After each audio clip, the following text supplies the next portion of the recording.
Welcome back to Flashbacks. I'm Tony from Comic Book Fans United, and last night was the Season 2 premiere of The Flash. The episode was titled The Man Who Saved Central City, and I'm here to break down all the new characters, key plot points, and other Easter eggs hidden within this episode.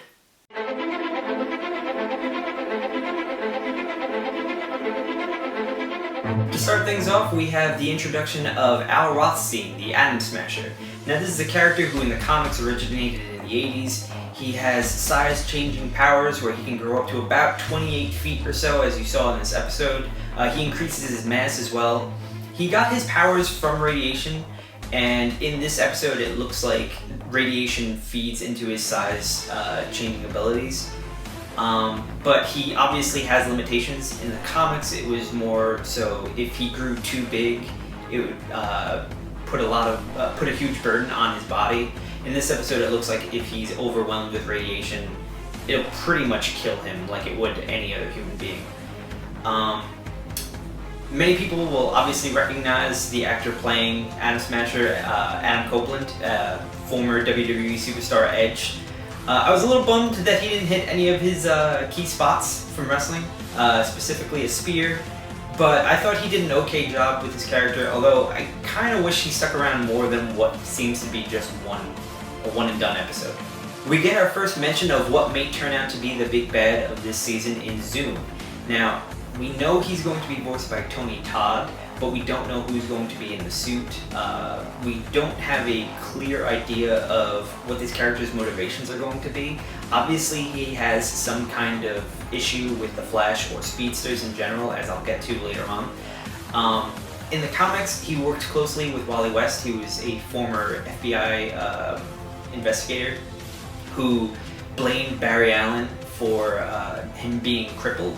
And his motivation was that he wanted to make the Flash a better hero by making him suffer horrible tragedies. I don't know if we're going to get that in this season. I'm not, putting that expectation there for myself. But I am excited to see where it's going to play out. The obvious big introduction in this episode, and quite possibly for this season, is Jay Garrick, the Golden Age Flash, or the Flash of Earth 2. Now, last season I had hoped and speculated that they would cast a much older actor, and have him be from like a World War II era. Obviously, it looks like they're not going to go that route, given how young this actor looks. But he's still older than Barry. He could possibly have been a Flash for a considerable amount of time, so he's going to be a new mentor for Barry Allen, seeing as how Wells is not going to be around anymore, at least as a mentor. But I'm looking forward to see where it goes. Obviously, it looks like it's going to be going to Earth 2. Speaking of Earth 2, it's already been hinted at that this Atom Smasher is from Earth 2. Jay Garrick is obviously a nod to Earth 2. Another speedster being introduced, he could be originating from Earth 2, which is why I don't think they're going to go with the Hunter Zolomon storyline.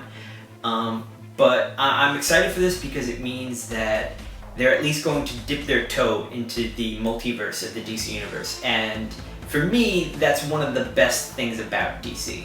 Moving on to the biggest plot points of this episode, I like the fact that Barry Allen has been busy for the past 6 months rebuilding Central City at night. It shows that he is a multifaceted hero. He's not just out there fighting metahumans, he's out there helping people, he's out there fixing businesses that were damaged, homes that were damaged. And to me, that just, that's part of what makes Barry a hero. It's not the costume, it's the man who's underneath it. And I feel like if there's one message that this episode really wanted to bring home, that was one of the key ones. One of the things I've always appreciated about this show is that it's not afraid to be corny, and this episode's no different.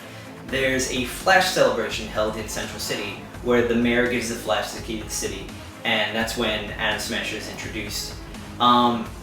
It's a hokey storyline, but it's also a good nod to a Silver Age kind of moment where the Flash would be obviously given the key to the city, or Superman would be given the key to the city, and then some villain would come in and attack, and then it would set up, the storyline for that issue.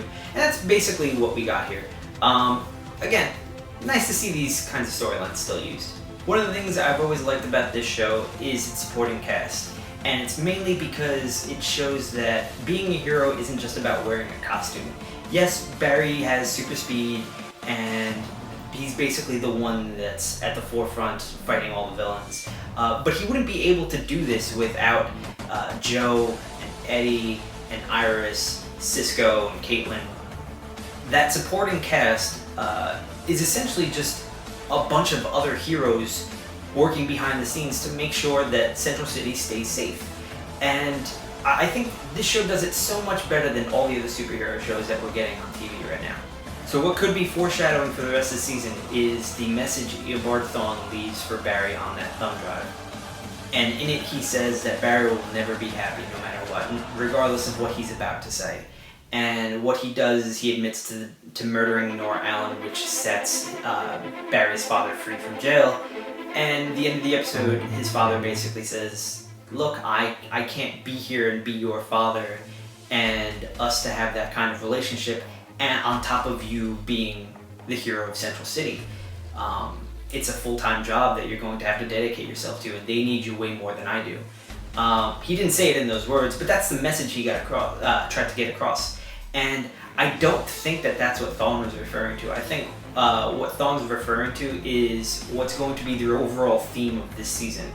Obviously, I can't prove that yet, but it's just something to keep in mind as the season progresses. The last new key element of this episode was the new suit. Now, all they really did was put a white background behind a lightning bolt, but end of the day, it improves the costume tenfold. If I had one criticism about that costume prior to the new white background, is that it was too uniform. There was not much breaking up the design, and the logo didn't really pop. And that's what the white background really is supposed to do. It's supposed to make that lightning bolt really just stand out.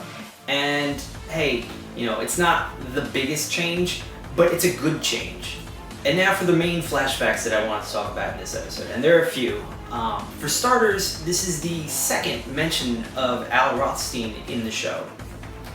Al Rothstein was mentioned, if not in the pilot, one of the earliest episodes of season 1.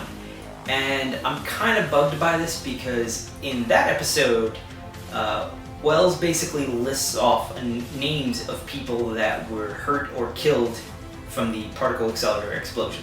One of them being Al Rothstein.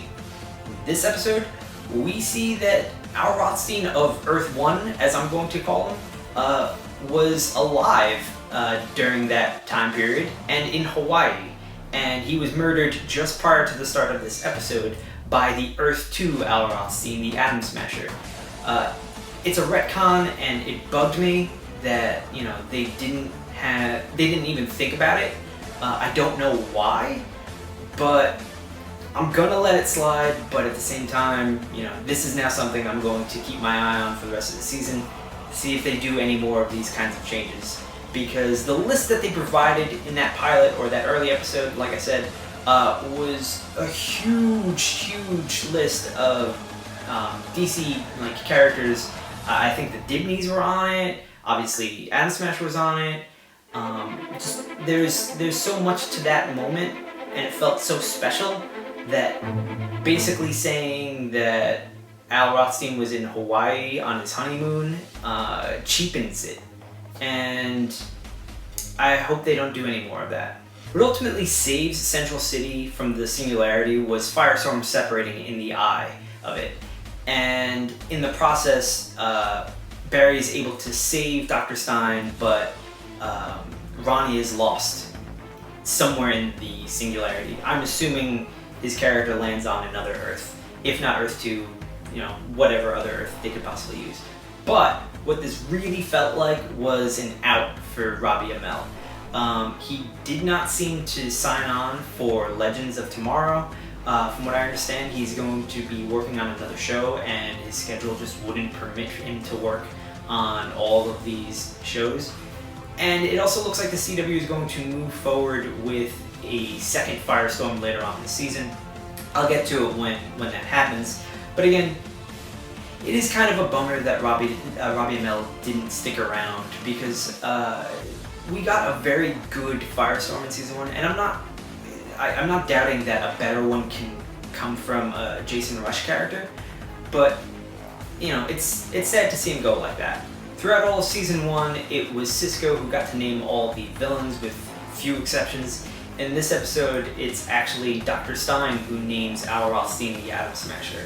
And it's just nice to see that reaction from Cisco when he hears the name. Another thing about Cisco, though, in this episode was a shirt he was wearing at the Flash celebration. Now, at first I thought, oh, he's just wearing a button-down shirt with lightning bolts because, hey, we're on the Flash. But at closer inspection, that's not the Flash lightning bolt. That's actually Captain Marvel's lightning bolt, or Shazam for that matter. I don't think we're going to get that character on this show ever, seeing as how DC is looking to make a Shazam movie. But again, nice little nod to the character with that logo. Now, what seems to be a response to criticisms from Season 1, there's a moment where Cisco comments that he's up to the security and not anyone can walk in. And that was something that happened very frequently in Season 1, where just anyone could just walk into Star Labs. It didn't matter if they were superpowered or not. Iris was making her way in, Joe made his way in, Eddie made his way in. Everybody was able to just walk in through the front door and right into the lab, and nobody knew they were coming. So, yes, it did set up a joke for this scene in this episode, but let's tighten up that security for real. It's kind of just dumb for just anyone to be able to walk through the front door of Star Labs, especially if you have the Flash suit right out in the open. Now, something we've mentioned before on our main podcast and even in our Facebook group, it's that the CW does Batman better than anybody else on TV. And this episode actually features a Flash symbol in the style of the Bat symbol, where it's basically just a giant flashlight or floodlight with a lightning bolt logo that's aimed at the sky. Obviously, it's a nod to Batman. But in this episode, Flash uses it to get the attention of Atom Smasher to come bait him into a trap later on. It was a funny little nod, and they obviously make the joke that Cisco got the idea from a comic. But still, funny to see. What I find funny is that in the comics recently, DC changed the Flash suit to mirror the look of the suit from Season 1 a bit. There's obviously more changes made to it, like they yellowed out the eyes, and in fact there's just far more yellow to it. But what I find funny is the fact that just as soon as that happens, the TV show then puts the white background behind the lightning bolt, and now the show looks even more traditionally Flash than the comic does. And let's be honest, the TV show is the superior storyline. If you really want to read Flash, the current books aren't terrible. They have improved since I last read them. But they still don't compare to the amazing run Flash had from like the late 80s to about 2005 or 2006. Overall, I thought this was a pretty good episode. It's not a great episode, it certainly doesn't compare with the best of last season, but it's a good start and leaves room for elevating the story and taking it to the level of excitement that we reached last season and even surpass it. So I'm looking forward to the next episode. I'm obviously looking forward to Arrow tonight. Let me know what you guys thought of the episode. Alright guys, that wraps it up for this episode of Flashbacks. As always, sound off in the comments below. Let me know what you're thinking. As you can see, this episode is now being hosted on geekade.com as well as our YouTube page. If you're not familiar with geekade.com, it's where we're going to be hosting all our content from now on. You'll also be able to find Between Two Beards on there. You'll be able to find other creators like Paper Cuts and Ring the Bell and so many more. They're doing an entire horror-themed month for October, so be sure to check out their stuff. And as always, I will see you guys next episode. Later.